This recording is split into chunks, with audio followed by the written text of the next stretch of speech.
Les enfants, bienvenue dans la 7e dimension. Ça me fait extrêmement plaisir de vous retrouver ce soir comme chaque fucking jeudi soir.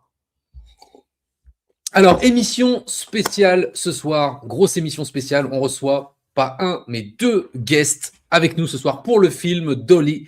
Dolly est un film d'horreur qui est sorti hier sur nos écrans en France le 1er avril et ce n'est pas un poisson d'avril, c'est réel, c'est là, c'est présent. Foncez le voir si vous êtes amateur de films d'horreur des années 70-80, ambiance Halloween, ambiance Michael Myers, ambiance Jason, vous allez kiffer ce film, sauf que c'est encore plus gore. C'est fait en plus par un artisan. Il est avec nous ce soir dans la room. Le réalisateur Rod Blackhurst est avec nous. Alors, je vous le dis tout de suite, il parle français. Donc, il parle aussi français. Il a une petite histoire avec la France, il nous racontera. Donc, de temps en temps, il pourra switcher en français pour ceux qui ne comprennent pas l'anglais. Je vous rappelle quand même que le live sera en replay, donc vous pourrez, je pense, le revoir avec l'IA. Aujourd'hui, maintenant, c'est traduit en français. Vous pourrez mettre même une voix sur ma bouche, vous débrouiller avec. Et Fabienne Thérèse, l'actrice principale du film, va nous rejoindre. Elle a un peu de retard, mais elle vient de m'envoyer un message en plus sur Instagram. Elle s'excuse, mais elle va nous rejoindre dans quelques minutes. Et vous pourrez aussi lui poser toutes les questions qu'il faut. Moi, j'ai vu ce film. J'ai eu la chance de le voir en avant-première et ça m'a fait extrêmement plaisir. J'ai bien kiffé. Moi, vous savez que je suis fan de cinéma d'horreur. On en parle beaucoup dans la 7e dimension, que ce soit le genre d'horreur est vraiment très large, que ce soit les films avec les entités, les films avec les monstres, les films avec les serial killers, les boogeyman. Eh bien, ce soir, il y a un nouveau boogeyman qui vient d'entrer dans le game et qui s'appelle Dolly. Et très, très impressionnant, vous allez voir. J'espère que vous aimez le sang parce qu'il y en a beaucoup. Et vous avez pu voir ça pendant le générique. Je vous rappelle juste que la semaine prochaine, jeudi prochain, on fête les 5 ans de la chaîne. Les 5 ans de la chaîne dans la 7e dimension. Spécial The Godfather. On fera le parrain, la trilogie avec tous les potes. Tout le monde sera là. Donc ça me fait extrêmement plaisir. Venez nombreux la semaine prochaine pour les 5 ans de la chaîne. Je remercie bien entendu mon ami de chez Lucky Time, Alex, Ali, Série. Et bien entendu, je remercie aussi ESC Distribution. Bah alors ESC, c'est la première fois qu'on collabore ensemble. Il va falloir garnir ma Blu-ray Tech, que je fasse des... Parce que j'en ai acheté de vos éditions, bordel. ESC, je vous attends, venez, qu'on puisse faire des présentations ensemble et tout, et puis qu'on travaille ensemble. On est là pour ça, nous. Vous savez, nous, les youtubeurs ciné, on est là pour faire vivre le cinéma et le format physique. Le format physique, très, très important. En tout cas, merci à vous d'être déjà si nombreux dans le chat. N'hésitez pas à laisser des messages, à mettre parfois des questions. Moi, j'ai bien entendu une batterie de questions. C'est horrible. Quel ringard. Non, j'ai une batterie de questions, bien entendu, pour Rod et pour Fabienne.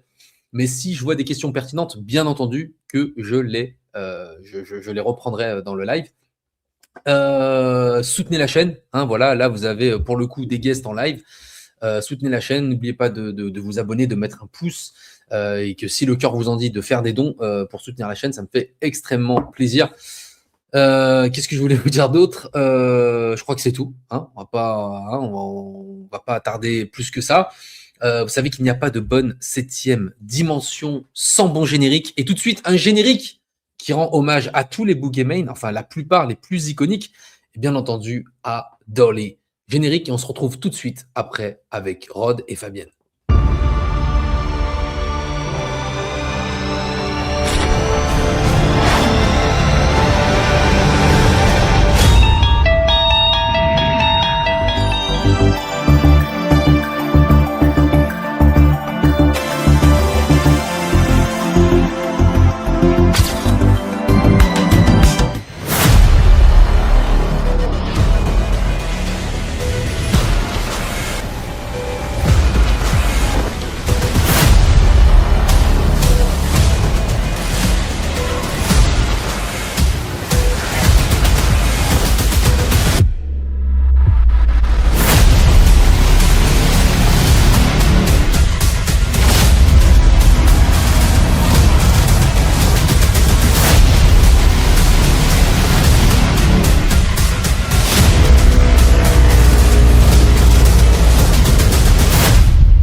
Bienvenue dans la 7e dimension sur JONAVERSE TV.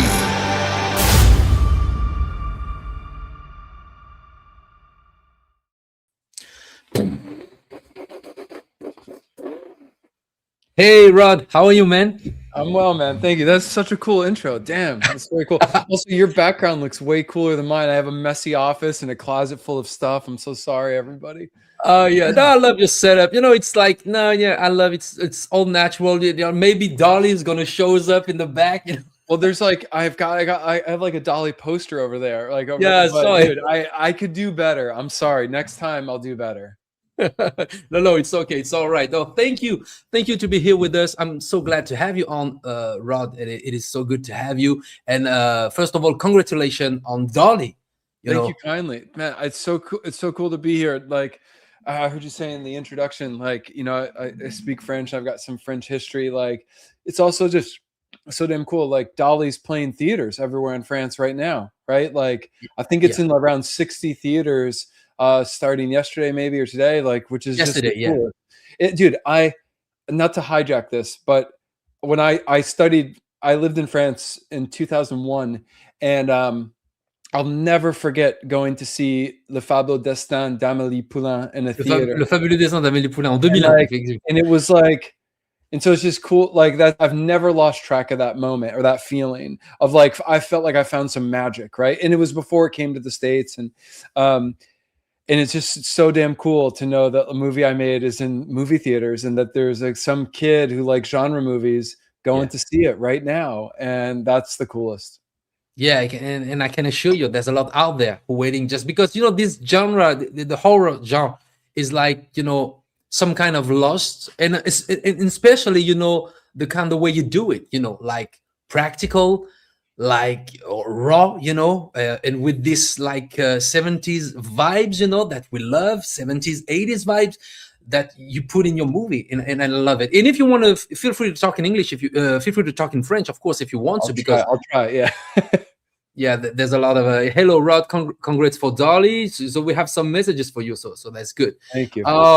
So, like I said, I saw the movie, and I was like very, you know, curious about it, you know, because when you have, you know, a new horror movie, you always expect to have something like new, something like fresh, because, you know, it's like a lot of movies now, it's all the same, you know, all the same vibe, all the same jump scare and everything, whatever is monster, whatever is ghost, whatever is slasher. And I'm always like, you know, I'm always like happy when there's like a new boogeyman, you know. And when I heard about Dolly, I said, oh yeah, Dolly, and like, she was like huge, you know. It's, oh, what the fuck? It's not Chucky, you know. It's not this tiny doll that she can just pop up in your nightmares. No, this is like, you know, a doll with the size of Jason and Michael Myers, you know. So that's fresh, that's new, and I was like very impressed. And I have to say, I don't want to say too much because I don't want to spoil everything, but I have some question for you, of course. Just let me tell you, what was the very first, you know, image or idea that sparked, you know, Dolly in your mind, you know, that shaped Dolly in your mind? Yeah. Well, first of all, thank you for the love. Like, it's c'est vraiment gentil. To be completely honest, like, the idea was born, I guess, in 2021. It was actually more of a professional response to how hard it is to make movies. And what I mean by that is, in the States, like, unfortunately, unlike France or most countries in Europe, like, filmmakers, it's almost impossible to get a movie made. And I'd been kind of running into this wall professionally and creatively. And we'd been pitching a certain type of movie for a long time, right? A certain type of movie at a certain price point, and nobody wanted to help us make them. So, you know, after years of that, you start to feel like you're going crazy, because you're going both, I need to be creating something, and I need to be making a living, and I like, the artist in me needs to be doing this.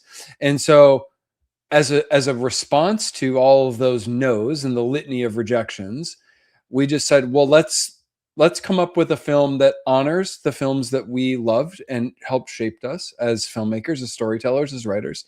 And let's do it in a way that's completely antithetical to what we've been trying to make. And what I mean, which is why I don't think there's a lot of movies out there that exist like Dolly that have this, have a lot of reverence and respect for, again, the original Evil Dead, the original Texas Chainsaw Massacre, the original Halloween, or just that where that element of what their film is so proudly. So it was truly kind of a creative response to, no one's making these films or helping us make these films. Let's make this one over here, right? And maybe that is the reason why it is the thing that came to exist, right? All those other ideas that we were trying to make don't exist. They haven't been made yet, and maybe they never will be. But I'd like to think there's something about this that feels, and I mean this in the best possible way, because it's my movie, it's our baby, it's our doll. Like, Dolly is our kid in a lot of ways. Is like, listen, I like food. I like food. I love food. I love all sorts of food. We all do.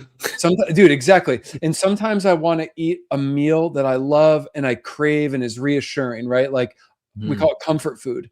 And for me, like Dolly, I can't lie, was part of that originally. It was like, listen, sometimes I just want to eat that meal that tastes so damn good and fills me up and makes me happy. And that's what Dolly started as. I love it. We're going to try something. I'm going to ask the question in English and in French. And if you want to, you can respond in French for the next one, right? Okay. So, did you want Dolly to feel more like a nightmare, or more like a sort of kind of disturbing reality? So, est-ce que tu voulais que Dolly, elle soit plus comme un cauchemar, ou qu'elle ressemble vraiment à quelque chose d'une réalité un peu déformée? Well, Dolly est les deux au même temps. Les deux en même temps. Dolly est un cauchemar qui existe pour Fabienne, l'actrice qui jouait Macy. Donc, Dolly est une manifestation d'un cauchemar dans sa vie vraiment. Donc, Dolly existe dans un cauchemar qui est réel. Qui est réel, exactement. Mais en même temps, Dolly est presque quelque chose qui ne peut pas exister à l'extérieur de la maison, dans la forêt. Vous comprenez? Yeah, we get it. You continue, yeah. And so, that's why, I was like, it feels like more like a reality, like something that can happen. You just go on a trip in the forest and then you are in a nightmare. So there's like two things: nightmare and reality. Shocking, and I love it. There's another. It's like it's the collision, right? It's like her worst fear, and she's run into a thing that embodies that fear, or that fear is real now. It's not just an imaginary idea; it's a real thing, and it has. Dude, that's a nightmare. So thank you. That's kind. They say tu parles vraiment bien français. Merci bien. There's another thing. It's with your movie. It's like, why did you choose to shot the movie with 16 millimeters instead of digital? Pourquoi tu as choisi de shooter le film en 16 mm plutôt qu'en caméra digitale? Et vous verrez que c'est la particularité du film, il est tourné en 16 mm. C'est parce que c'est beaucoup plus moins cher. Just kidding. That's a joke. No. C'est pas vrai du tout. Donc, no, we decided to shoot film because we truly, this is what's crazy. Again, it's like, this is not the coolest answer, but it's the truth. That it was easier to film treats the highlights in the natural light differently. And when the woods, when we were filming, we didn't have the ability to control our lighting. You just, you have what you have. And we knew that film stock could allow us a lot of manipulation later, a lot of forgiveness. Yes, digital does, and it's getting better and better, and it can do that too. But at the same time, it also felt like, well, this movie is gritty and grimy and nasty, and like what feels like a narrative way to amplify that any more than something with, large grain structure that just looks differently and feels differently because of the film, right? Because of film emulsion and the way it works through the processing experience. And then the third piece of it was maybe film won't exist someday. And man, we better make a movie on film before we maybe never get a chance to. And so I think it was just us going, well, let's try to do all these things. It's very hard to shoot a movie on film. It's a low budget film because you can't roll the camera much longer than your takes, right? Meaning if something messes up or there's a mistake that gets made, you cut, and you can't let a scene go long, right? Because you can't afford to have outtakes or tails. Like even our incredible French distributor, I think, had asked one point about whether or not we had bloopers or outtakes. And I was like, I mean, yeah, they stop, right? They just, like, if something fucks up, we just stop it. And Right. I have those, but yeah, I mean, dude, the film becomes this character, right? The look of the movie is a character now. And that's so cool. Like, I don't think we thought it would be exactly like what it is. I mean, again, it's become something magical in and of itself. That's cool, because not only the movie looks old school vintage, but the process was obviously. So that's it. I have a question from the audience, from Réplique Cult en français. Comment as-tu réussi le make-up de Sean William Scott? C'était très impressionnant. Sans spoiler, can you say a little about? Yeah. So, well, there's two things happening there, and it's probably beyond my technical ability to describe in French. So, we have this incredible practical effects team, Ashley Thomas and her partner Al, but of course, Sean William Scott, you can't, he's got to keep his facial features, right? Maybe I'm trying to figure out a way to not spoil it. So what you do is you build an application or a prosthetic that then works in conjunction with the removal of information later in post-production. And we had an incredible 3-person VFX team. In fact, Adam Miller, who is a VFX artist in Los Angeles, who did all of the work on that to, merge the practical work with the digital work that happened to create it. Adam has this incredible behind the scenes video that I think he posted the other day, and I need to reshare it still. That's very cool, right? Because I think it's on YouTube. It's going to be on Instagram. I just haven't shared it yet. Instagram? Okay.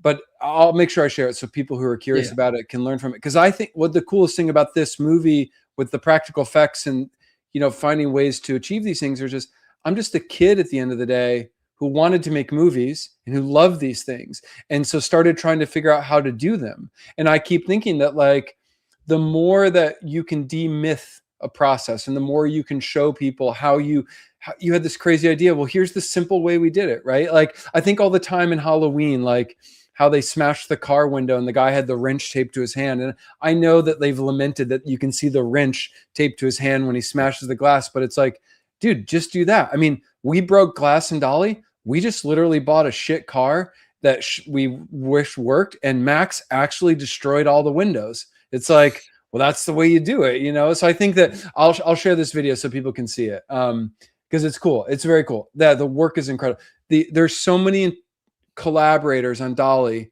who made the movie far better than any movie I could make on my own, or both the movie you play back in your head when you're developing something and when you're trying to make it. And that's what makes, I think, movies so special as a collaborative medium, is that 1 + 1 = 3 because of all these people, not just because of Fabianne and Max and Sean, but because of Ashley, because of our stunt coordinator Corey, because of my producer Ross.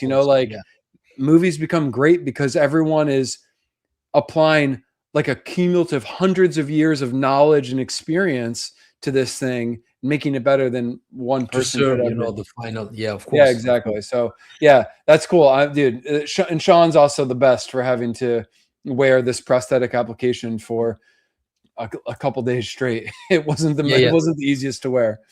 Very impressive. Vous verrez, Rod va partager sur ses réseaux sociaux, sur Instagram, un behind the scene pour voir un petit peu comment ils ont fait les effets spéciaux, le practical mélangé au VFX. Mais il y a beaucoup de practical plus que de VFX, vous verrez. Donc ça, c'est très intéressant.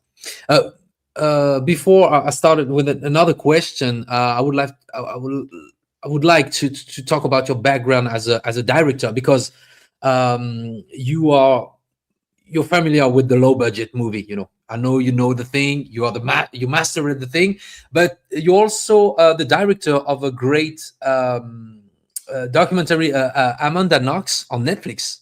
Yeah. Yeah, you did that. You did also Blood for Dust. Yep. And you write Night Swim, right?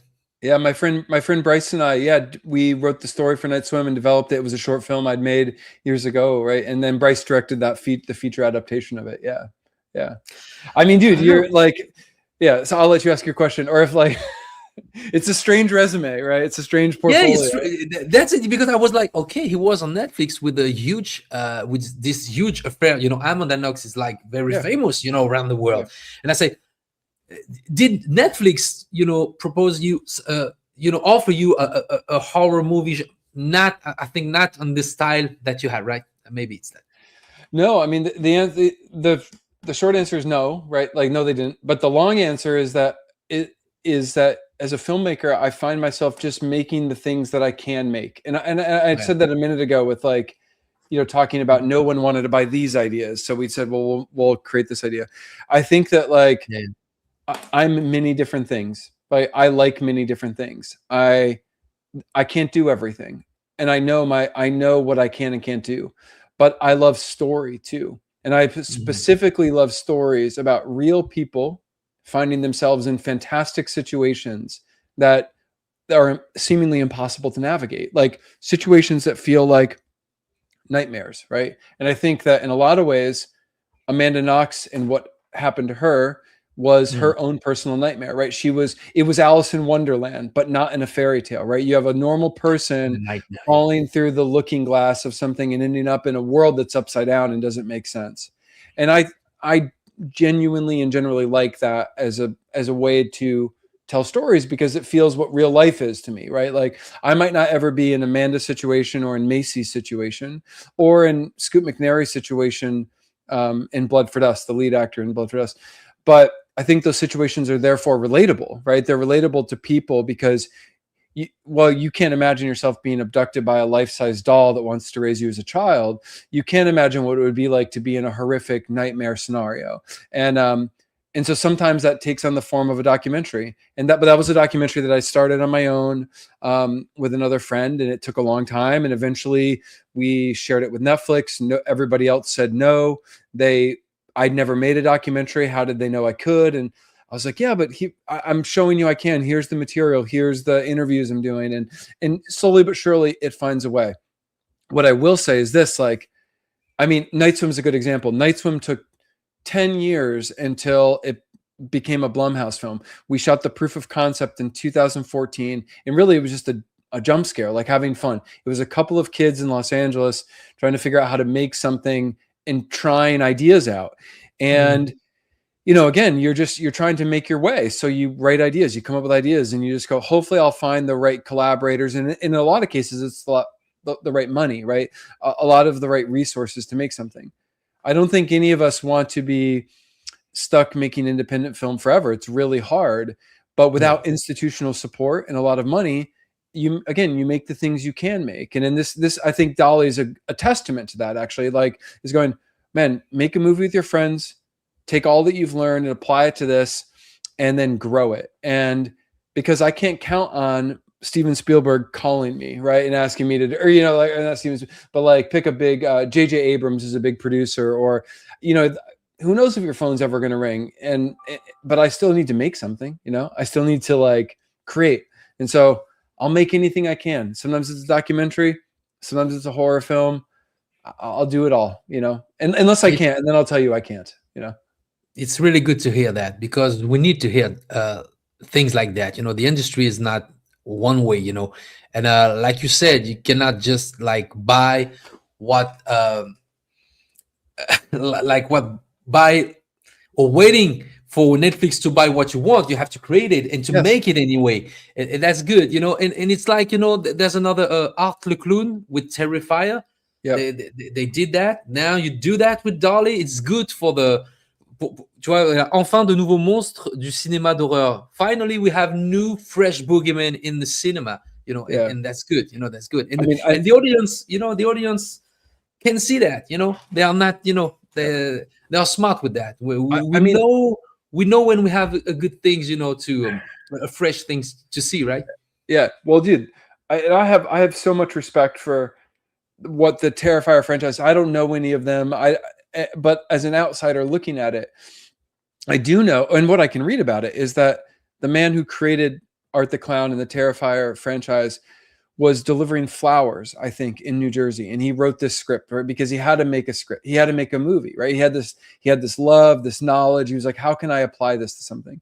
And dude, that is the spirit of like of making anything. Is like, you have this idea and you just, at all costs, you must find a way to make it. And I think that like that's an incredible reason to do this, right? Or it's an incredible like reason to keep your foot on the gas pedal. And so it's, if Dolly becomes as well loved and well known as Art the Clown or Michael Myers and Jason, like that would be incredible. I think also it's interesting. You make the movie you can for the money you can find. Dolly was deliberately small, right? A few amount of characters in the woods during the day in a few number of locations. But when Brandon and I wrote it in 2021, we knew, we figured out then everything else that was not being said, right? That everything that would inform who these people were, why they were here, why they were behaving the way they were behaving. And it was like writing up like an encyclopedia of backstory. And we held on to that, or we sprinkled as many of those clues and those breadcrumbs and details. Sometimes it's in a word someone says, sometimes it's in a sentence, sometimes it's in a visual clue. Because in ample time, we want to make a movie that gives people all those things. That like when you watch Halloween for the first time, you do know a little bit about where Michael Myers comes from, but like you want to know so much more, right? And what I really appreciated about that film when I first saw it was this deep desire to know more, and the film intelligently and intellectually going, Rod, come with us, right? We'll show you like we got you, right? We're not going to leave you hanging. Like, we're smart filmmakers. John Carpenter's, of course, a master. And I think we really tried to do that with Dolly too. It wasn't like withhold information or not tell you everything. It was just, we couldn't, right? You have time and money, and with no time and no money, we did everything we could, and we're so proud of it. But I truly can't wait to do more so that people can get they can know all of these things. Why does Dolly exist? Who's Dolly's family? Why are they acting like this? I got those answers. Come with me, Oh, that's okay. So what you just said is that you already have like the Dolly part 2 in mind and everything, or maybe a sequel. Dude, from moment one, right? Because again, we knew what we could do here, and you start small, you build a solid foundation, and you go from there. I mean, it's not a mystery at this point. Like, it's been reported everywhere in a wonderful way, so I don't feel bad talking about it.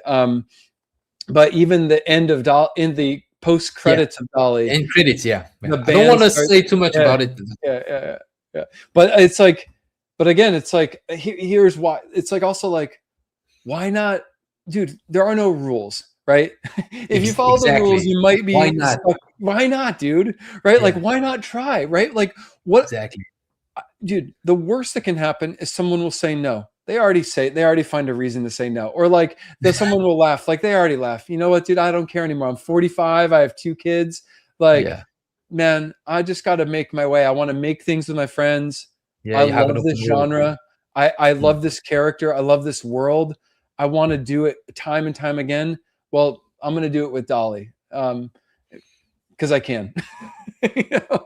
That's good. That's good. And I have another question, because like we said before, horror movie is full of cheap jump scares sometimes. How did you approach building tension without relying too much on jump scares? This is I love that, because for me that's the key, to keep the intention, in this tension, to keep the audience watching, to be focused on the story. I don't know how to do that. Someone asked me this about Blood for Dust, which was a crime thriller and very different film, but the whole point was like, it felt like you were like, on edge, right? Like not knowing where it was going to go or how it was going to work. And I go, I don't know how to do that. I can reverse engineer a jump scare, right? Like jump scares are mechanical in a lot of ways, right? Like, and that doesn't mean, but they are incredibly effective when you use them or when someone thinks you're going to use one, but then you don't use one, right? Yeah. And there are a couple of jump scares in Dolly. I actually feel like when we wrote the script, I'm sorry, Rod. I'm sorry, Yeah. not because Yeah. what you just said is very true.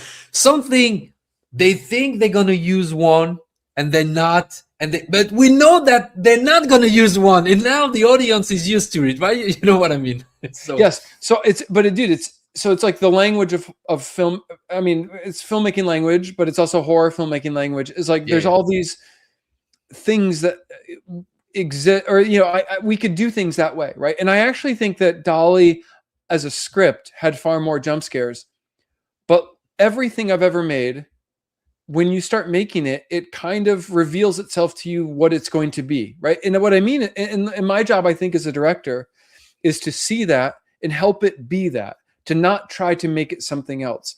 And so I don't know at what point it kind of started to take on this like foreboding sense of dread, this world that felt like, I don't know, like somebody couldn't escape from. It feels awful, right? And it feels like, again, like that nightmare you're talking about, like a nightmare come true. That just is something that happened, right? And it happened through collaboration. It happened through all these choices people are making, cinematographer, lighting, like score, all this stuff.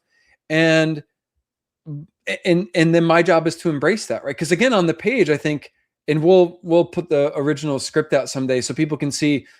Of course, you rewrite a script while you're shooting the movie because you come up against obstacles and challenges, and we had plenty of those.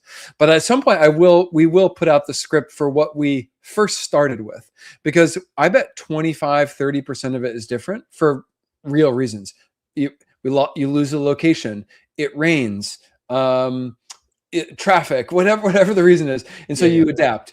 But I do think on the page, Dolly had far more jump scares. And jump scares are good and valuable. Like they can train your audience, I think. So I think about like jump scares as a tool to teach people what movie they're watching, right? Like, and again, when to use them and not use them. So anyway. And we have to talk about the boogeyman herself. If I said Max the Impaler as Dolly. Exact. Man, because it's like that's the very first time I was like, what a great idea. How about to choose we said a catcher in English? Professional wrestler.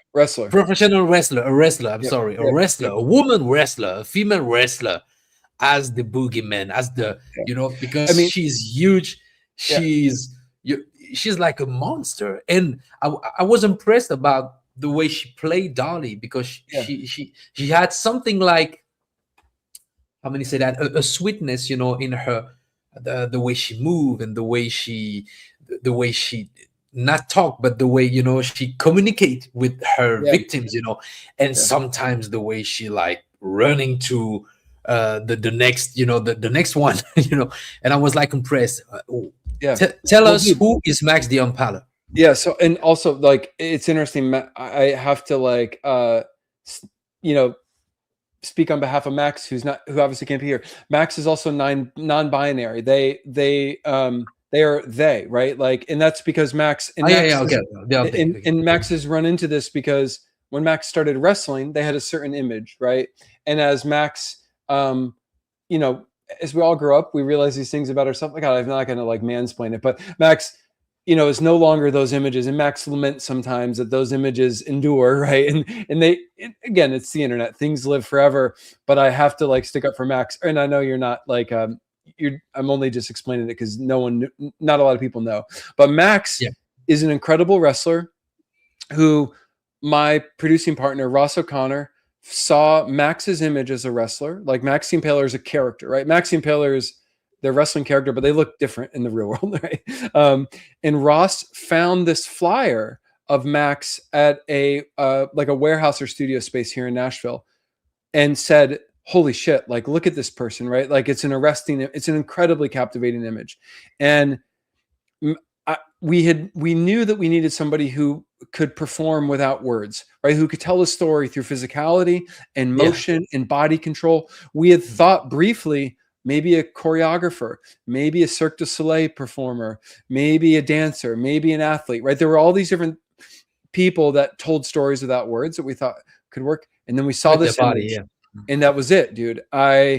We wrote them on all their social media. They finally agreed to meet. I drove up to Kentucky, which is like, half a day's drive north of Nashville, Tennessee, where I live. We sat down for lunch, and Max told me that their lifelong dream had been to be a monster in a horror movie. I kid you not, and they had never acted before. I mean, they act in their job, right? Their job is performance of course, art.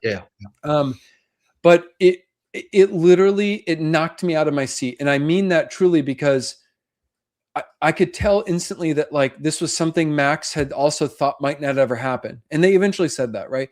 That you have this. I wanted to make movies as a kid. I'm getting to make movies.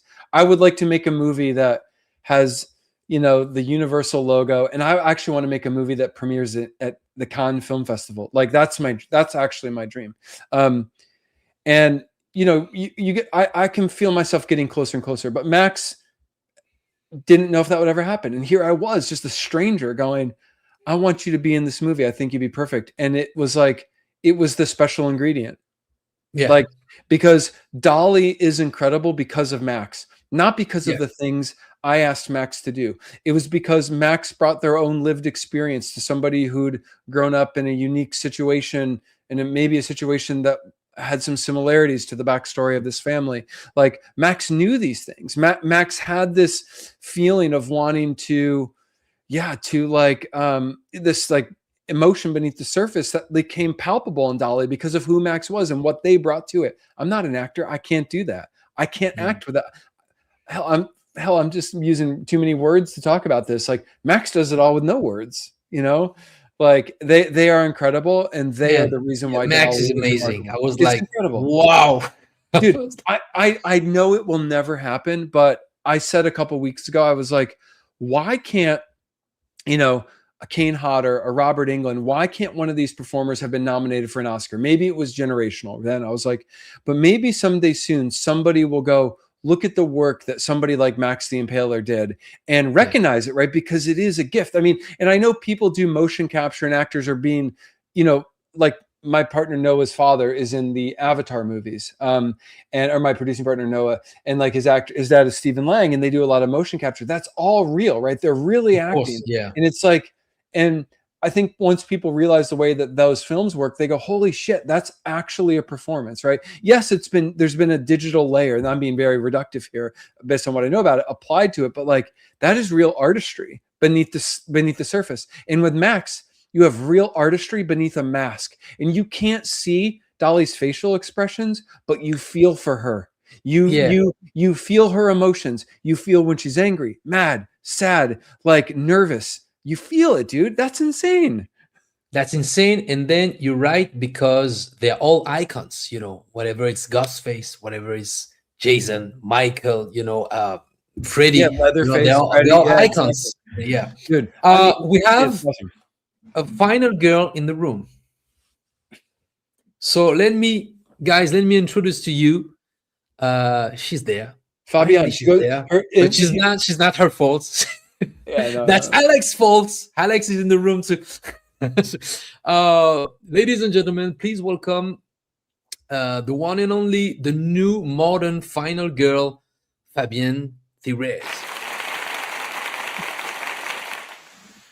Hey. Okay, cool. I got the memo that to wear black. Well, we're all black. How you doing, FABIANNE? It's good. So good to have you on. So good. So happy to be here. I'm excited. What did I miss? I've been yapping, Fabianne. I need to shut up more and it's John's show. I should shut up. We know we're already talking about Dolly too. No, but it's so good to see you like that, like fresh, because I just saw you in the movie and it was like a mess at the end. Oh yeah, but the movie is too good. Congratulations, FABIANNE, and we are very glad to have you on tonight. Thank you. Thank you so much. I'm so excited to be here. Ok. So, Rod, je vais faire une pause avec toi et je vais poser une question. We have to be gentlemen, right? So, Fabienne, there's a lot of questions, of course, but what, I'm going to start with this one. What attracted you to the role of Macy in Dolly? You know, I think that, okay, overall, it's the whole film, the whole story. I think it's so bold and shocking and Yes. out there that it just felt like, I mean, so many scripts that you read are just like the same. And I had never read anything like this when I got it. It's pretty crazy. I also, Rod knows this, I have a fear of adult babies. So I like, truly, it's probably like my biggest, I mean, not fear, but you like, have to tape into your personal fears, right? it makes my stomach turn. Like on Halloween when adults dress like babies, or like, even there used to be this Evian ad campaign where they had all these celebrities wearing a t-shirt with like a baby on the shirt, and it's their head.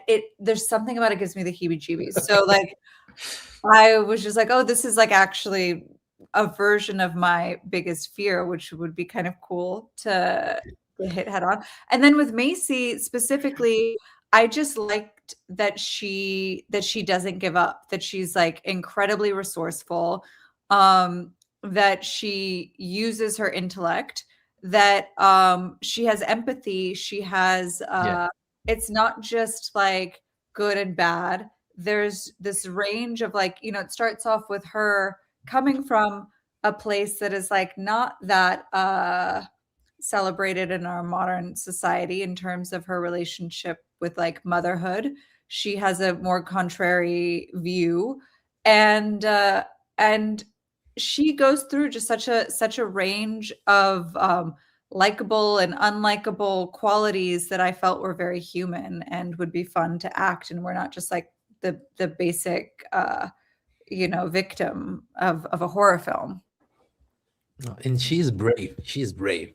And talking about your personal fears, what was your first reaction when you saw, you know, Dolly in full costume, full set, you know? I remember when we like, did you guys, I remember on set when the box was there and we opened it and the head came out the first time, like actually seeing what it looked like, and it was incredible. I couldn't believe it was plastic. It looks like porcelain or like rubber, you know, it's not really porcelain, but it looked so good. And I think that there was just like a holy shit, this is so cool quality. It definitely I wasn't afraid. I was just really amazed and impressed by the craftsmanship that went into it. It was incredible. And Haven, our costume designer, she knocked it out of the park. Like she was there painting every single blood splatter. Like she knew every dress, every version of Dolly. She was like sewing things at like the tiniest details. I've never seen a costume designer work the way that she worked. So it was great artistry. Yeah, she's incredible. Yeah.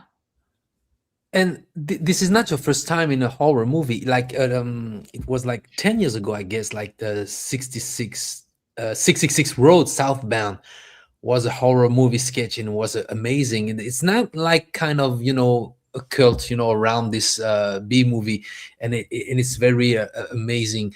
But what was the best on this one, on Dolly? What was the best and maybe the hardest moment filming? And what kind of Rod as a director is? What kind of, this is all about his mind, you know. Okay, so the question is what the like best moment of filming was? Yeah, and maybe the hardest, you know. Well, it's not even, I think this is like my 14th horror film that I've done. My very first movie that I ever booked was a horror film with like the legend Don Coscarelli that we went to Sundance with it. So this is my genre. This is where I like get to really play, and I really love existing in this space, both like story-wise and the whole environment of it. Like Rod and I have talked about this. It's just such a wonderful, supportive community. But so that aside, but first off, Rod, part of the reason why I got this on my plate is because my manager also manages this other actor, Scoot McNeary, who Rod had done a movie with before. And when I read the script was so crazy. And I was like, you never know. You know, I was like, this could go great or this could go terrible. And so I called Scoot and I asked him his advice. And he just was like, I love working with Rod. I love working with Justin, our DP. And he's like, his whole crew just like comes out to support him in this way that is like really phenomenal to be around. And it's such a family. And it was really like, it's such a fun shoot. I can't recommend him more. And then I called Rod and I had all these, you know, questions, like really specific questions.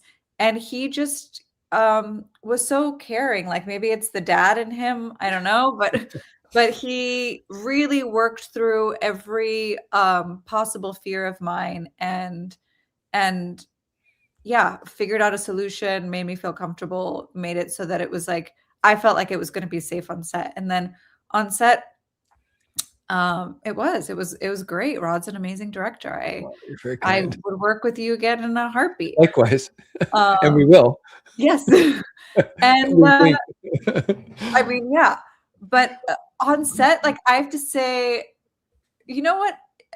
It changes, like the moments that I remember and the moments that come back. But at this moment, one of my favorite days was actually the car scene with me and Max towards the end of the film. I also have a fear of glass. Oh my gosh. Glass breaking.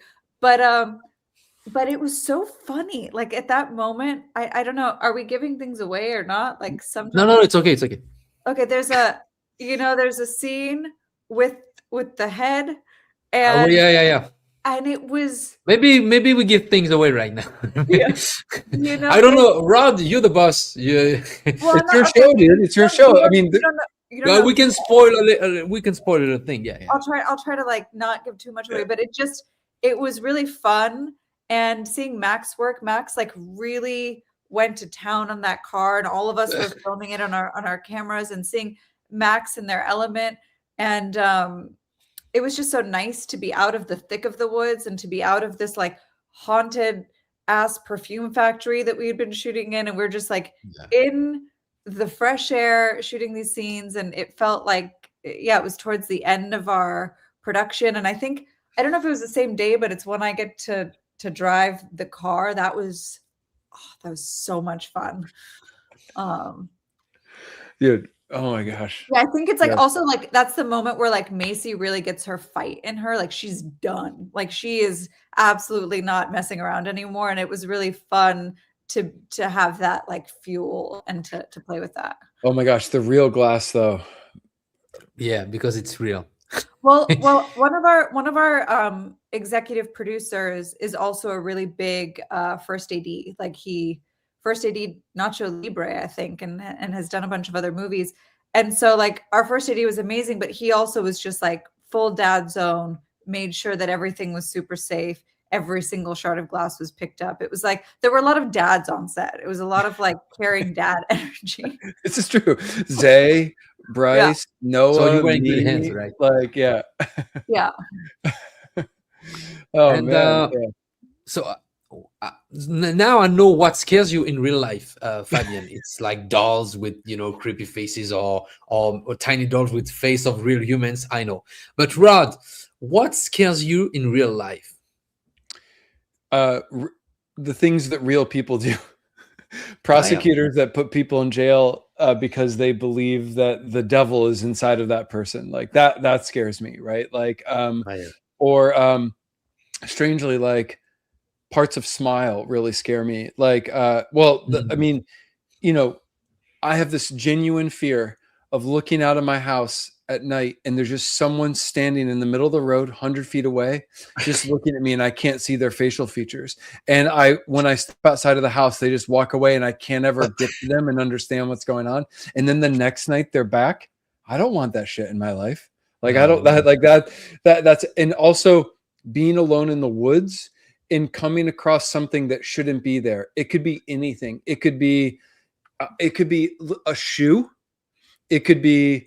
It doesn't have to be human. It doesn't have to be anything related. Like I just go, wow, like what something happened here that caused this to. But dude, if it's like a doorway in the woods, like dude, I'm done. Like I'm like for sure there's some bad things happening through that door. Like I tell you what, you could not. I don't think if I was alone in the woods, especially at dusk, and you were to say, the two of you were to say, Rod, if you show me proof that you walk through a doorway, I'll give you $10,000. I don't know if I would do it. Maybe like 20, 30,000, but like I'd have my limits, right? Because I'm like, I don't want to go through that doorway. Like something bad. Clearly. You would do it right now. Oh my God. Oh yeah. I do it for like $500. Me too. No, in my head, I'm like, I'm going to walk through that door and there's going to be something there. I'm going to be in another space, or I'm going to be like, there's going to be a person standing there. Like, I don't know. That would be more money for Dolly Part 2. Come on, man. You have to do it. Actually, there's two environments that scares the shit out of me. It's like, of course, the woods, the woods, man. It's like you're so creepy. And the deep down of the ocean, I was going to say the ocean is the scariest. Oh man, the ocean, man. Because we don't fucking know what's underneath. Only 5%. So and there's more ocean than there is land. Yeah, like, it's more of our planet, and we know so little about it. We don't even know what creatures are there. And there's like crazy things. There's just like I was watching this Instagram reel, and it's this girl who picked up a really beautiful shell, but it's like caused like her limbs to start falling off. And it's like, you're like, oh yeah, you never pick up that shell, but it like just looks like a normal shell. And it's they're like, yeah, the rule is if there's anything pretty in the ocean, don't touch it because it's like so deadly. Yeah, you're right. I have another question for both of you guys. If Dolly met another horror villain, who would win? Like, let's say that if Dolly met, I want to play that game. If Dolly met, this question is for you, Fabian. If Dolly met Ghostface from Scream, who would win? Dolly. Of course. 100%. I mean, I'm biased. She's gonna stretch but him. Also, okay, forgive me for it's been a while since I've seen the Scream movies, but doesn't he change? Like he's already been defeated, right? Yeah. All the time. All the fucking time he's been defeated. So definitely Dolly. Yeah, of course, Dolly. And for you, Rod, let's I'm gonna make this harder for you because we have to fight icons against icons. Let's say Dolly against Michael Myers, of course. Michael is a tough one. Well, I mean, the thing we've got, this is a way intellectual. There's an over intellectualization of this. Like, I immediately start thinking about like the reality versus the supernatural components of any of these characters, right? Like, what is possible, and so I'm going to answer this question just based on only on what people know right now, with a caveat about Dolly. I think I think Dolly is such a relentless force. And given that they have been the victim of bad men in their life and terrible men who have done terrible things, I feel like Dolly at all costs would figure out how to take care of Michael Myers.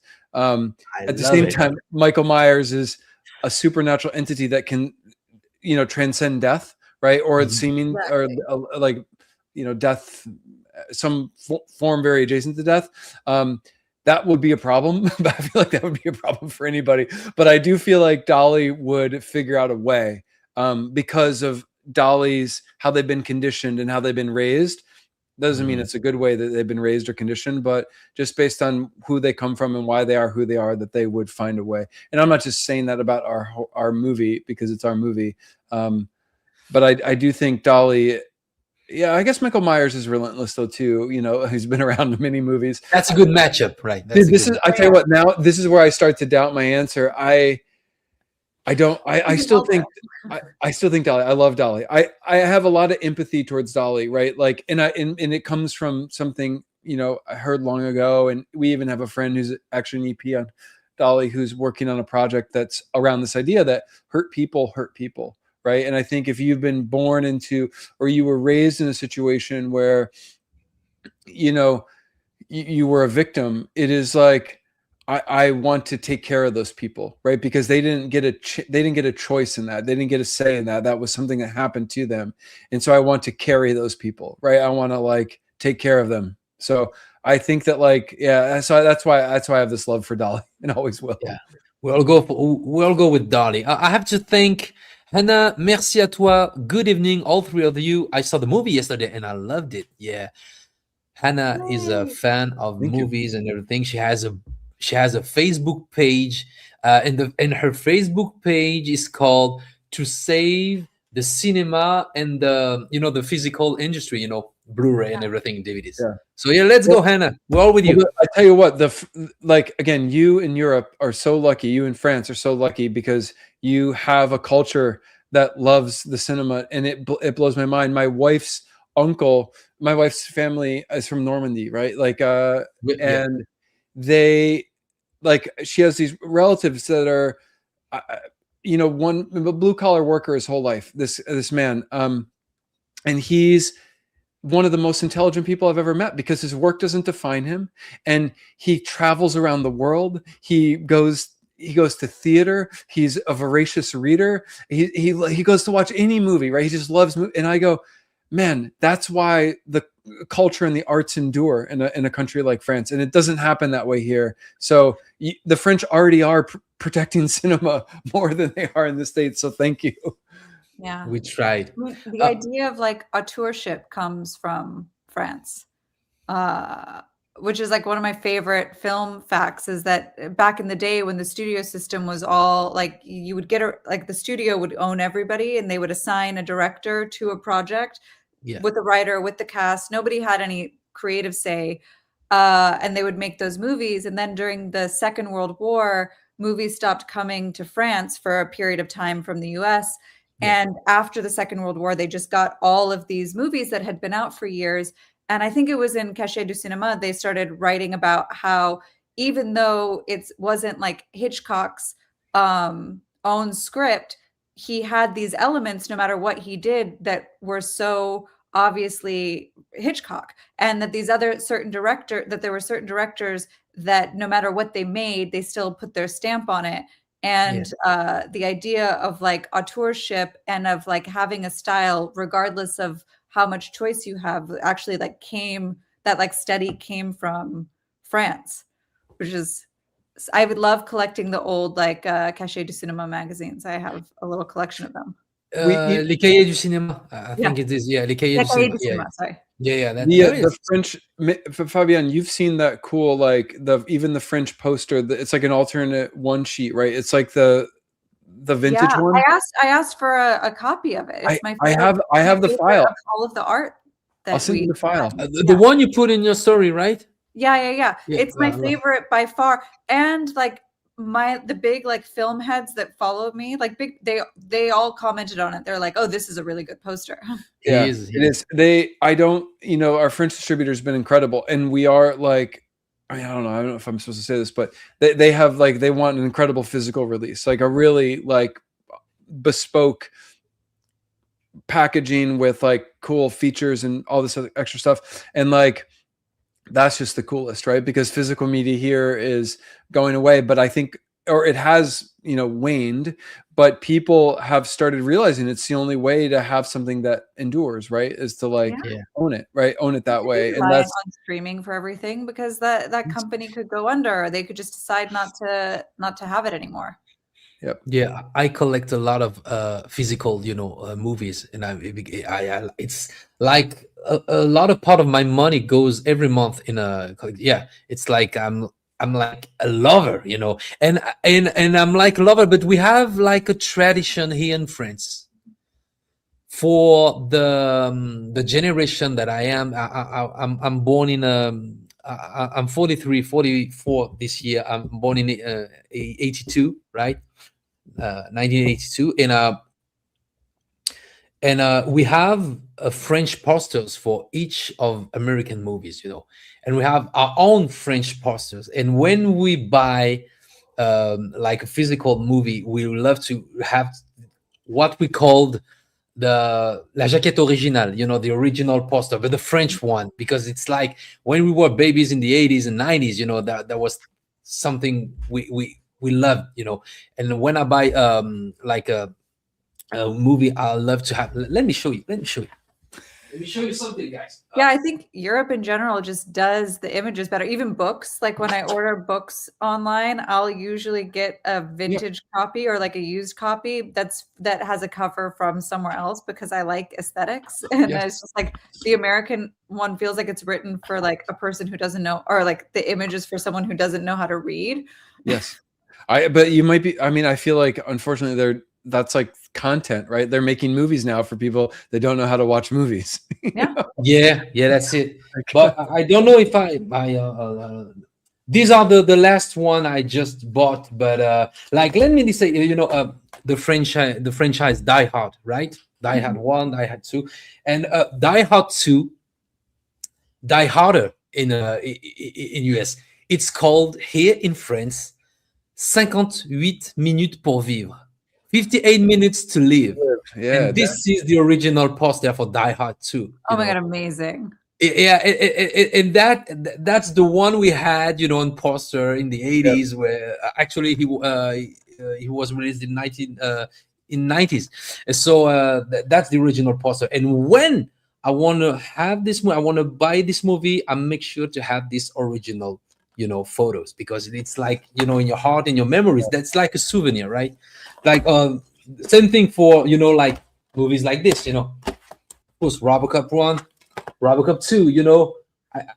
I don't like, you know, their new, you know, like artwork and everything. I love artwork when it's like adding content in the Blu-ray, you know, but on the, you know, I want to have this, you know. So anyway, that's my geek thing. That's my geekiest mind I can have tonight. I love the aesthetics. The aesthetics. Having something that feels so iconic. Yeah, it's so iconic. Yeah. I have a question for you, Fabian. You know, the final girl is something very strong, you know, in the cultural, you know, horror genre. What does it mean to you personally now? Because you did a lot of horror movie, but this one is like the real deal, I guess, for you, like a new modern final girl. What does it mean for you? I mean, at its basic, it means that I hope that I get to come back. Like, yeah, you have to. It means that the story's not done, because there is this feeling. Okay, now I'm going to get a little like personal and heady just about making art in general, and I'll come back to this. I can go off on a tangent, but when I go, like, that's my favorite thing in the world to do is to create art with people, and primarily as an actor. It's my favorite thing. And coming back, I get so sad. Like, I remember the day packing up my hotel room in Chattanooga from our set, and I was just covered in bruises and poison ivy and like scratches, and my arm was in like a little sling, and I was crying, and I just was so sad to be leaving this experience. And I think that there's actually this I used to really love Roald Dahl when I was a kid, and there was a Roald Dahl book where he talks about this, and he talks about how whenever he finishes a book, he feels like everyone who he loves has just died, and that he's having this grieving period for all the people that have been characters in his life. And that's what it feels like it's like when you love something so much, the other side of it is really, I'm going to get emotional, is really big. So at its simplest form, it's like there's the possibility or the hope of it not being an end, of it being a continuation. And so just as like an actor, that is so wonderful, because it means it's not goodbye. It's like till later, which I'm getting really emotional. But so that is like, as for Fabi, as that's it. But also, I don't know, who doesn't love a final girl? Like, we want somebody to root for, and like the best final girls are the ones where you like really don't know if they're gonna make it out. like I've done a couple movies where I don't make it out, but they were good because you really didn't know until like the last moment. And I think that it's like going back to Joseph Campbell and like the idea of mythology. It's like we need to associate ourselves with someone, and we need that person to survive the odds, for us to be able to like have that same hope in life. And you know, horror movies, like as long as I remember, horror movies always puts, you know, woman through extreme situations. Do you see? Yeah, yeah, all life. Yeah. Do you see that as empowering or problematic? You know. I think it can be both. I think that it can be both. I think if it is reflective or conscious of the realities of being a woman, which are frankly much harder than any horror movie I've ever acted in. I think that then it's great. Then it's like there's something that you can relate to. And I think even with this, at its most basic viewing, you know, you might just be like, oh, here's this person getting tortured. But then when you have some concept of like where she started from and this fear of motherhood, and then where this character, this you know, villain who has had its own past comes from, then they're both like telling some version of the female experience in their own way, and it's giving light to it, which I think is then it's worth it. You have to have some consciousness to make it justifiable, I think. Yeah. And you don't have to, but it's what makes it interesting and not just like torture porn or exploitative. Yeah, exactly. Yeah. You dropped the mic now. I can say that. Loved it. Love this response. You know, because I grew up, you know, watching like and it's fun because it's funny because it was not only a horror movie, but it was also a sci-fi movie. You know, Terminator from James Cameron. You know, the first one is like a slasher movie. You know, like he's a boogie.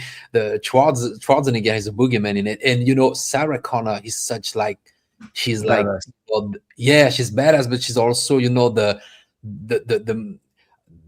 mother of, you know, to save humankind, you know. So she's the one, you know. She's the, how many say that, the boussole en français. Désolé, I don't have the words in English. Yeah, I mean, yeah, she's the one, right? Like the Messiah, right? Yeah, the Messiah, and she's gonna give birth to the Messiah, actually. Yeah, you're right. So, like, yeah, exactly. That's the right analogy. So. But yeah, but she's also just she's a waitress, you know.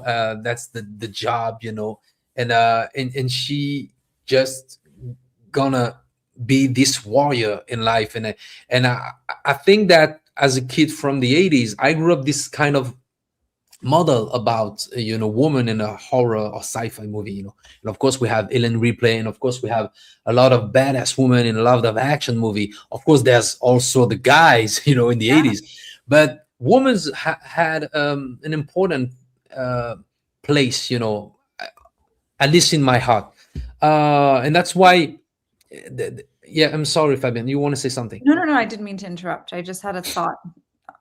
Yeah, go ahead. I want to. I was just thinking, like, I saw this also Instagram reel. Maybe I'm on my phone too much. And it was this ad of like girls of different ages, and they were saying to like do things like a girl. So like fight like a girl, run like a girl. And it was women and teenagers and then little girls.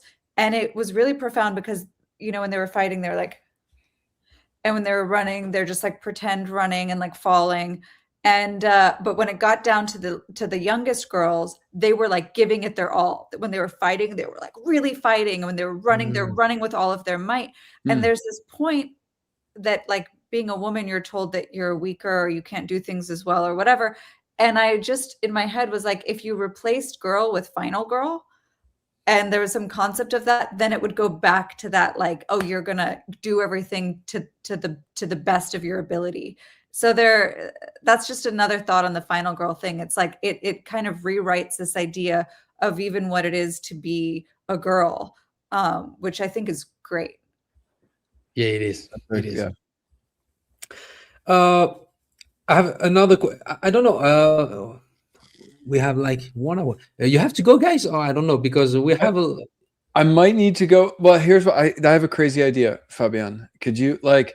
I have my wife dropped the groceries in the kitchen. I'm gonna go put the ones that need to get cold in, and I'll come right back. And my Okay. oldest daughter Eve has a fever and is on the couch. I'm just gonna go make sure. Oh So no, just you give have me- to take no, care no. of them. Just give me.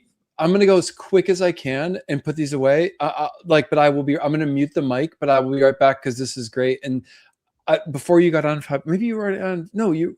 My dream has been to have a movie go to Cannes, the Cannes Film Festival, and to have a movie play in cinemas in France. So it's like here, and it's happening today. Like our movie is in 60 screens in France. Like, so I can't squander this opportunity just to like get to experience a 45, like a goal. Yeah, we wait for you. Yeah. I'm gonna go put the groceries away and check on Eve. And Do it. I'll Yeah, be right no back. worries. Okay. No, like my favorite film festival I've ever been a part of or been to was Deauville. It was the best. You were in Deauville, right? Yeah. Which year it was?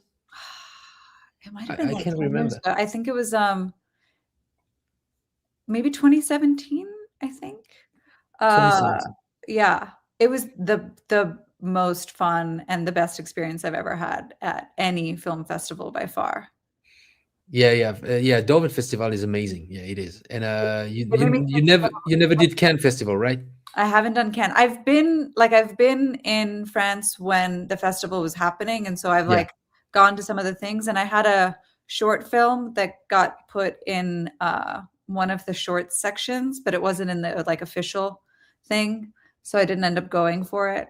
But yeah, I hope to. It's like also my biggest dream. Yeah.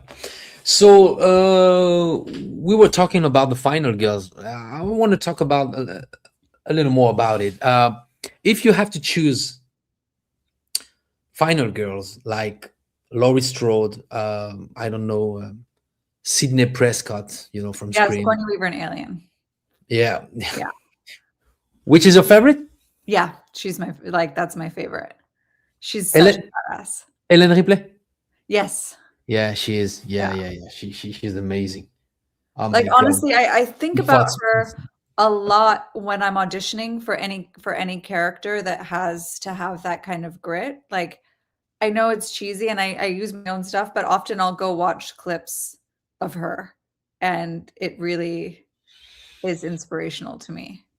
Sigourney Weaver is amazing. Yeah, she's just amazing. She's such and even in the real world, I think that it's like you can't have that without being that tough. I mean, this is like whatever controversial director Roman Polanski, but I saw this movie that he did a long time ago recently called Death and the Maiden. It's based off of a play. And it's with Ben Kingsley, Sigourney Weaver, and I forget who the guy is. It's just 3 characters. Yeah. And it's like this psychological thriller. And it was, again, I'm like, oh my God, she is the queen at this, at a Survivor, at playing a Survivor. She's amazing. And now she plays, and now Helen is like, because did you saw Avatar 2 and 3? Yeah. Oh no, I haven't seen the last one. The very last one I haven't seen. Yeah. You have to check this one because she's a big character in it, and she plays like just a teenager. So she's just amazing, you know. How do you enter the mindset of someone who is constantly in danger? Because they have, you know, no time safe in Dolly. It's like almost like, you know, it's very fast and everything happens very fast. How did you keep this energy, this tension in your character? Well, okay.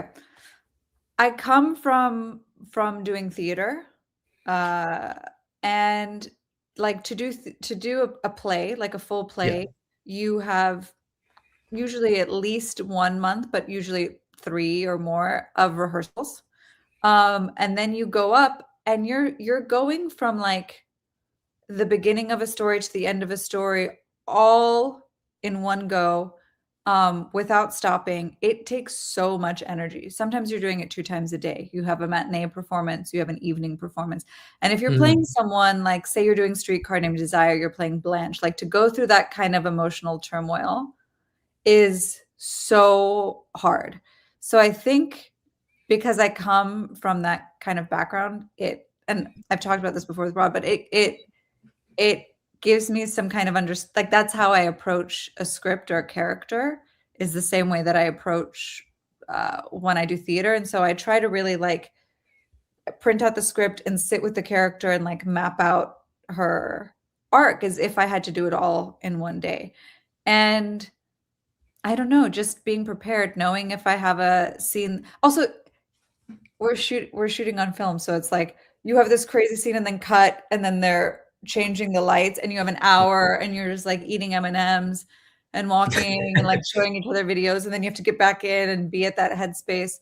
So I think number one, it's not actually as hard as it might look, but then number two, the hard part it could be staying in that headspace or finding ways or tools to stay in. And I think I have a lot of tools from doing theater for so long to use in this space. Yeah, theater is the best school, you know. To be able to do a play, you know, is the best school for an actor, I guess, of course. Yeah. Rod, everything is in the fridge or in the everything's good? The ice cream didn't melt. Rod, of course we all think that horror movies should entertain, but does horror movie should disturb, you know, or what's more important, you know, like fear, discomfort, or meaning sometimes, you know, for you as a filmmaker? Yeah. Well, what I love about horror movies generally, writ large, is that they become these assessments of people at their pushed at their extremes, right? Like in the ways that people respond to them. And sometimes that is, you know, truly in a fantastical situation. Like I don't, you know, obviously none of us hope we're going to be ending up on a spaceship with a face crawler coming out of someone's stomach, right? Like Ripley, or, you know, or being abducted by a life-size doll, right? But I think that like, yeah, well, I hope none of us are there. But I think I mean, so I don't know if it's entertainment as opposed to it being this way to look in the mirror and navigate these things that already lurk inside of us, or these latent fears, or to watch other people do it and to know then that it's also not us, right? I think that like that's maybe where the entertainment of it comes for me, is that I can engage with characters and people that are going through these extreme events or these impossible nightmares, and then I know that like hopefully I'm safe from that, right? I think again, but what is far scarier for me is when it borders on real, and when horrific situations get applied to I mean, when somebody takes a horrific situation from a movie and makes it possible, like, you know, I don't know, like copycat killers, or somebody who mimics behavior they see in a movie or a TV show and then applies it to the real world. I think also like fear as an emotion reveals so much. Like, I think it reveals who we are more honestly than comfort does. Does that make sense? Like when things are comfortable, we don't worry about things, or we don't wonder about our choices or how we're navigating something. But when we're afraid of it, or when I'm on edge, like I woke up this morning to like a stressful email, and I go, right, I'm in a moment of discomfort, and now I'm going to handle a lot of things differently right now, because that reveals a lot more about my character, about the reasons that have brought me to today, how I've been shaped, right? And versus comfort, right? I feel like if I woke up this morning and my email said I had $1 million in there, now I'm going to behave differently, but I feel like a lot of us might behave similarly like to that. And I think, again, the horror language and the horror movie genre gives us the ability to interrogate the way people respond to things very honestly. And also hope that it's not me, all right? And I can watch someone else go through it and it's not me. So, ça pose la question I'm going to do that in French for you, Rod, and I'm going to Okay. translate for Fabienne.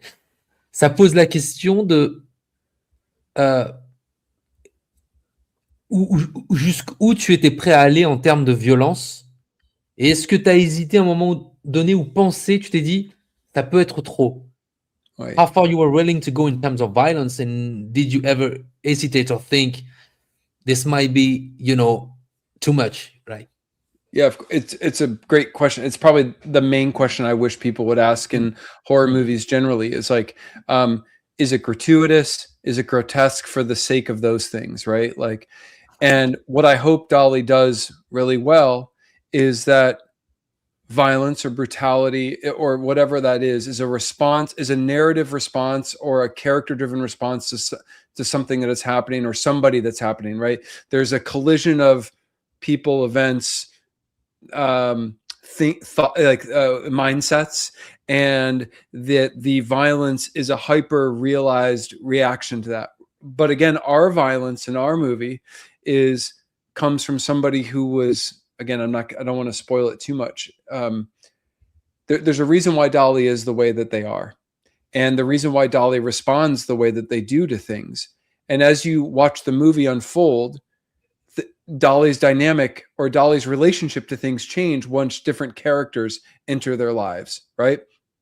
And I hope that when people see at a certain point there's a character that shows up in the movie and Dolly behaves differently, and Dolly talks differently, and this person talks to Dolly differently, and I hope that at that moment you can understand why Dolly is responding with violence the way that she is, because this is something that has been given to her. And given sounds like very positive, but so again, I think everything that we're seeing in the movie is somebody thinking that way. It also comes from a position of somebody who has gone through arrested development, someone who's damaged and is thinking so myopically, it's one-to-one. Oh, crying baby, what are the things I do? What are the things my mother did to run down that checklist and then do them, but without the, without the sensitivity and nurturing that has been taken away by the other situation they've endured in their upbringing as well. So again, my thought is that it all has to be earned. All of this violence and all of these things have to be earned, and they have to be a narrative and character-driven response to something we're seeing. Inside the film. If it's anything other than that, it's just gratuitous. I think that's me. That's how I would think as a filmmaker. And that's the next question for both of you. And I will start with Fabienne. And it's a hard question because I always, ask this question to myself. Do you think audiences enjoy watching characters suffer? It's like, because it's kind of like, responsibility to portray or to do, I don't know if enjoy is the right word, but there's definitely catharsis through it. I don't think that horror is necessarily for everyone, but it's interesting the way that it does like calm some people's nervous systems. You know what I mean? Like it's same thing with like the rise in the what is it, the true crime podcasts and those kind of things. I think that there is something in that. I mean, I know that there must be some psychological studies in this rise, but I think that there's catharsis. And even in like sorry to go back to theater, but even in thinking of like, Streetcar Named Desire, one of these plays that has like withstood the test of time and is just so good. You have this rape scene that's very difficult to watch in it, but there's some catharsis through it. And it's like, there's something about art and theater, and I think it going to places that are so extreme that you don't need to go to those places. Like even, I don't know, I journal every morning, and sometimes the stuff that I write in my journal is so insane and outside of the realm of my actual feelings and emotions. But it's like in this one space, I can take this little nugget of a feeling and go to an absolute extreme with it and explore, what if I felt this way about it? And then it gets to just live on the page and not in my real life. And I don't have to act that out with somebody in my real life, I think that there's something in horror that like gives us that kind of relief or release. Yeah. And relief. Yeah. And for you, Rod? Well, so the two thoughts come to mind first. Years ago, someone far wiser than me, it's probably Sidney Lumet or somebody, right? or Ed Zwick. I don't know. There's probably some incredibly well-spoken, film. Oh, I'm just stealing from, and I can't remember who. So I do need to give credit to somebody.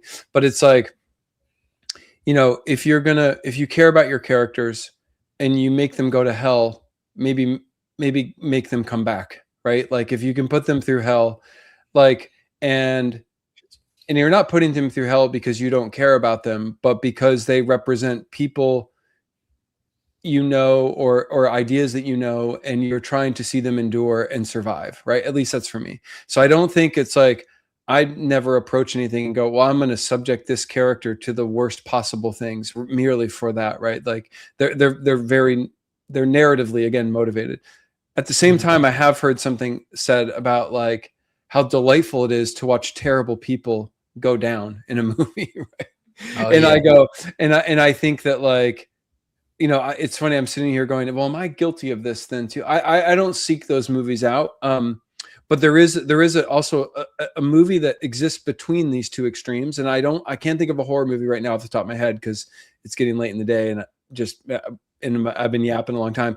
But I think about the Safdie brothers and their movies like Marty Supreme and Good Time. Those are not horror movies, but those are horrific like those are nightmare situations that could skew horror, right? Like, or a good example of this, actually, Denis Villeneuve's film, Prisoners, with Hugh Jackman and Paul Dano, and there's a version of that movie that is a straight horror movie, right? His is like, I think it's a masterful film, a wonderful film, but like, again, it's like, oh, it's incredible. I mean, dude, don't give me Denis Villeneuve is like he's the guy I wish I could have a career like.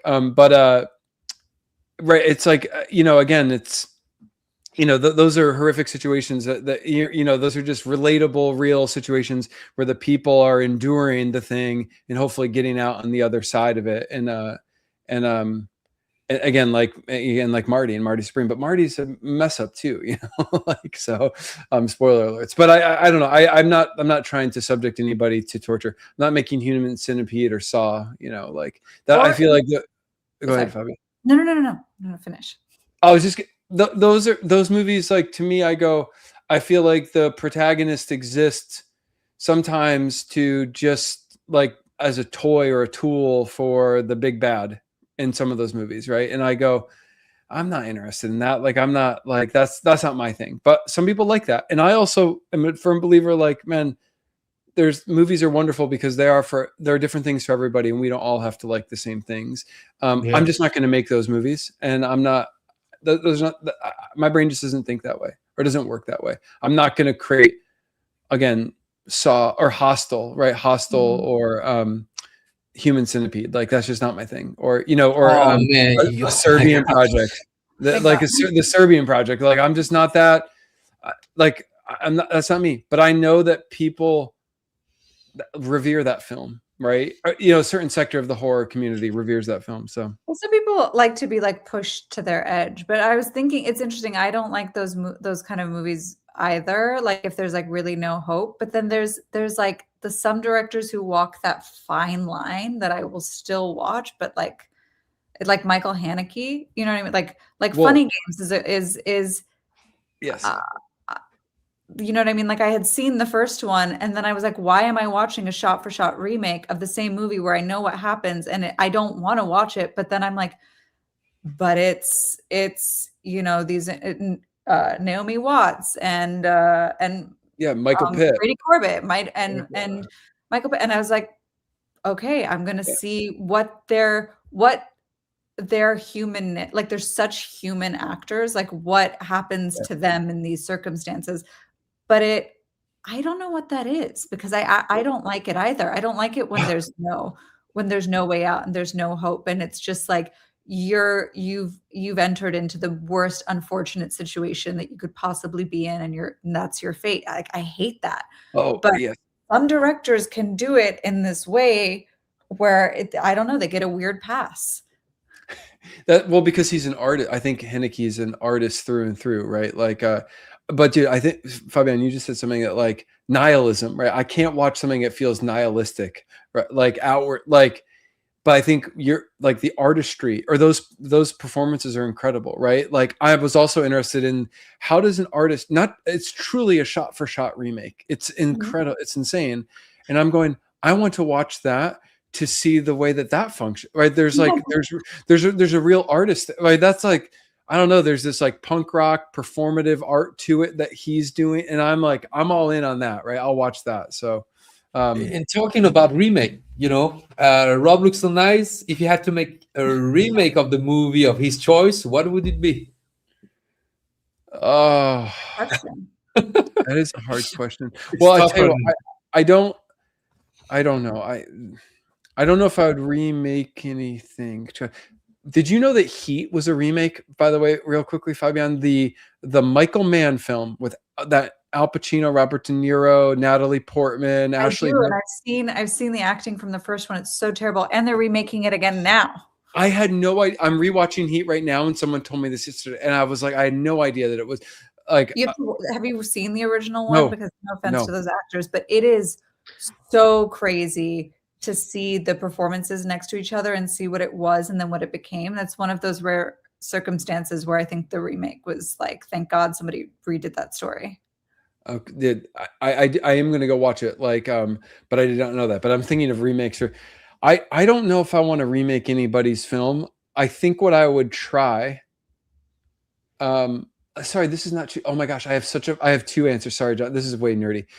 There's a French book that was one of the best books I've read, contemporary fiction, called The Anomaly by Hervé Letellier. It's L'Anomalie, and I believe it's being made into a French series. If it exists as a French series, I one day want to make the English language movie remake or the English language series. The book is awesome. But so I'll answer that question. It's not a movie I want to remake, but it's about to be a French movie, and then hopefully we'll get to remake it. But only because I feel like someone needs to do some better justice. I think A Nightmare on Elm Street, I think I could make a good contribution to A Nightmare on Elm Street and just kind of go back to square one and pick up on dream logic and nightmares and the ways that those work and the ways that those, like, no one's doing it right now. Everything else, all these incredible series have maintained, right? Like, the guy who directed Strange Darling is doing the A24 series of Texas Chainsaw Massacre, right? Or David Gordon Green did the Halloweens, and it would be incredible to be able to make a film and to get to work within some guardrails. Because what I find pleasant about guardrails and mythology and lore is that they're actually a great weapon or a great tool if you can figure out how to exist inside of them. They aren't. Yeah, they appear limiting at first blush, but they also give you framework. And so I think with A Nightmare on Elm Street and knowing kind of went off the rails a little bit, at least for me and my taste, I feel like I could go back to the original and pick up on some of the clues and make a run for it, like, and give it my best shot. So that's final answer. Nightmare on Elm Street. Great choice. Nightmare on great choice because. I was about to say that the one from 2010, right? Remake was interesting, but was not like Wes Craven. He's like he's like the blueprint. Sorry for that. He's such a master. Whatever is Scream, Slasher, whatever is Freddy Krueger, he did so much thing, the Hell Have Eyes and everything, so, but if you give it a shot, I want to see that, man. It's funny, like, I'm sitting here thinking, like, Fabiano and I would both probably, if our phones rang and someone was like, what about like Scream 9? Right?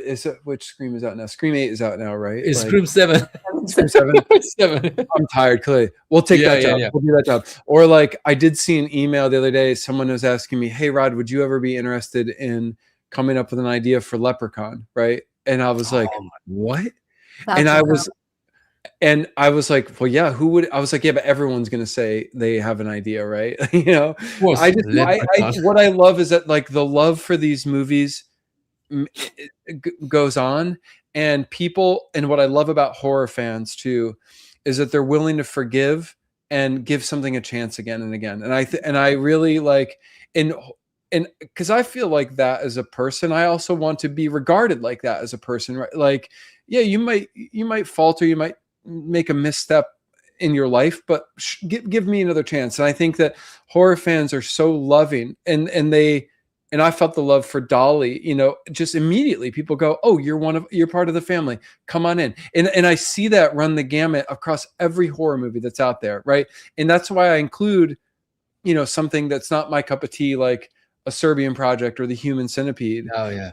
But there are people go, you know, come on in. And I go, man, isn't that cool? Right. This like all inclusive, you know, pot of like films, like where anything goes. Holy smokes. Like that's rare. And I think that's very cool. Well, I think also you saying that makes so much sense, because you were talking earlier about like being afraid of things that could be real. And I think with that whole series originally, like what makes that first one so good is that it makes you afraid of going to sleep. It makes you afraid of your dreams. Yeah. It makes you, it's like not even this being as much as it is like what could happen during this time where your body is shut down and there's a different world that you're in, that then it centers more around like the monster, which I love a good monster, but I think bringing it back to a space of like being afraid of this thing that we all experience is so much more effective. It's real. And we kind of lose as these series go on, is like, what is the, like, speaking of myth, you have, you know, it's no coincidence that all of these cultures have myths that are like almost, you could lay them on top of each other, how identical they are, but they never had any interaction with each other. And it's because like, as just like a human collective consciousness, we have these fears. And I think going back to like that collective consciousness fear with any of these things is the way to make it really good again. Guys, do you remember when you saw for the first time Jaws? You know, you saw Jaws, and even if you go swimming to the pool, you were afraid of meeting a shark. You know, when I was a kid, I was afraid in the pool to meeting a shark, and that's the same for Freddy Krueger. I was afraid to have nightmares. It's like the ultimate, you know, boogeyman. You have no way out. You know, so that's amazing. I'm gonna go with the final words for both of you, and we're gonna start with you, Fabienne. Tell us a final words about Dolly. Final words.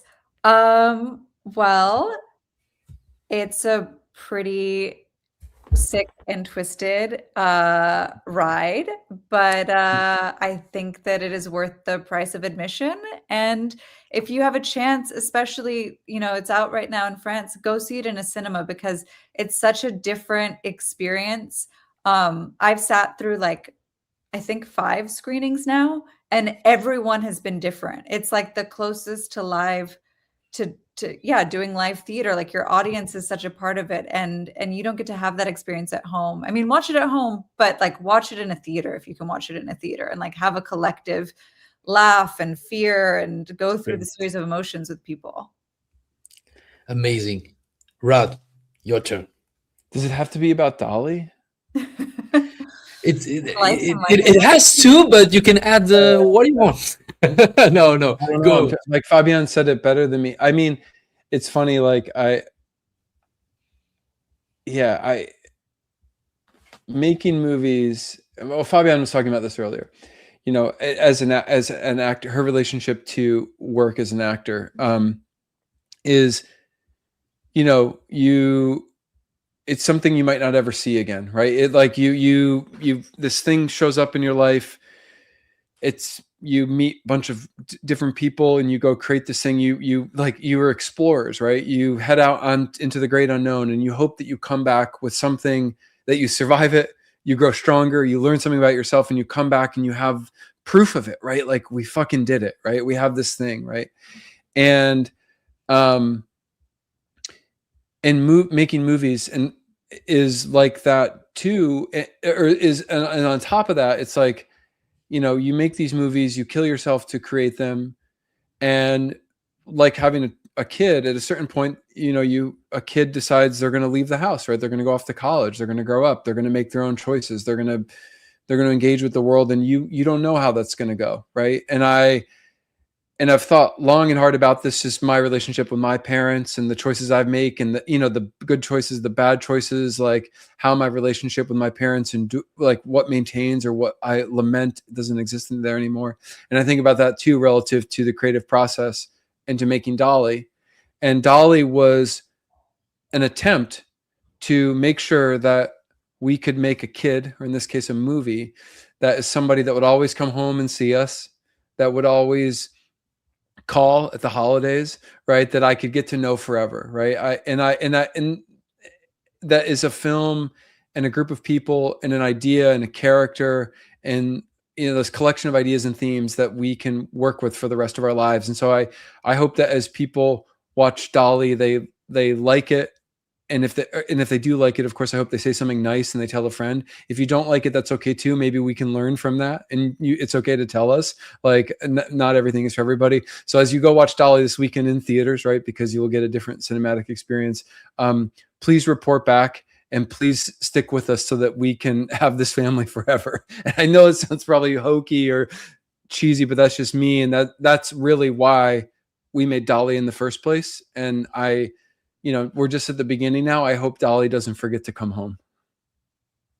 That's perfect. And I will add in French. Vous pouvez suivre, bien entendu, Rod et Fabienne sur Instagram. Comme ça, vous serez au courant de tout ce qui se passe sur Dolly. And I would like to thank Clarence Bodiker. You know, the villain from Robocop, Clarence Bodiker. Thank you to Rod and Fabienne for this honor. And I'm gonna watch the movie on Saturday and help to the seventh dimension. Thank you. Merci, Clarence. I'm just going to add my friend. He's in the room. Alex. Oh, he was on the phone. Sorry, Alex. Alex, t'es avec nous? Alex. Got his mic muted. He's the man. T'es avec nous, Alex? Ouais, excuse-moi. J'étais au téléphone. Me dire un petit mot sur le film en français. Encourager les gens à aller le voir, bien entendu, avant de partir. Ouais, franchement, moi j'ai la chance I have the chance to work on your movie for the digital communication of ESC, for ESC. Okay. So we have a lot of fun with your videos. It's a very cool digital campaign. Et ouais, allez voir le film, franchement, c'est un film d'horreur à la fois hyper original, très très court, très serré. On est sur 1h20 et avec une mythologie qui commence à se dessiner, puisque bon, on aura à mon avis, c'est le début d'une franchise. Hein. Tu en as parlé tout à l'heure, c'est super. Et ouais, comme ça. Mais non, le film est une petite réussite. C'est vraiment, voilà, comme tu disais tout à l'heure, filmé en 16 mm. Et pour tous les amateurs du genre, les amoureux de la pellicule, le vieux cinéma un peu horreur, crasse-pète des années 80, 70-80, vont y trouver leur compte. Et il y a une vraie touche de modernité. Et voilà, moi je me suis régalé quand j'ai découvert le film. Rod, Fabienne, it was an amazing movie, et travailler dessus, c'est que du fun. Franchement, j'adore. Thank you, guys. I wish you the best, and we stay in touch, of course. And I hope you'll be back for Dolly Part 2. Thank you, Fabienne Therese. Wish you the best. So much, guys. You're amazing, Rod. You're amazing, man. Thank you. We're in touch now on Instagram. So yes, I saw that. I need to write you back. I'm so sorry. Yeah, no worries. Thank you to the audience, to the viewers. Thank you to all of you. Make sure to add Fabienne and Rod on their social media and go see Dolly. Allez voir Dolly au cinéma. Franchement, si vous aimez les films d'horreur, comme il vous l'a dit Alex, faites-nous confiance. Allez-y. Sinon, elle ne serait pas là. Vous me connaissez en plus. Je suis très franc. Merci à tous. Passez une bonne soirée et je vous dis à très bientôt. Bye bye. Au revoir. À bientôt. À bientôt. Ciao. Ciao.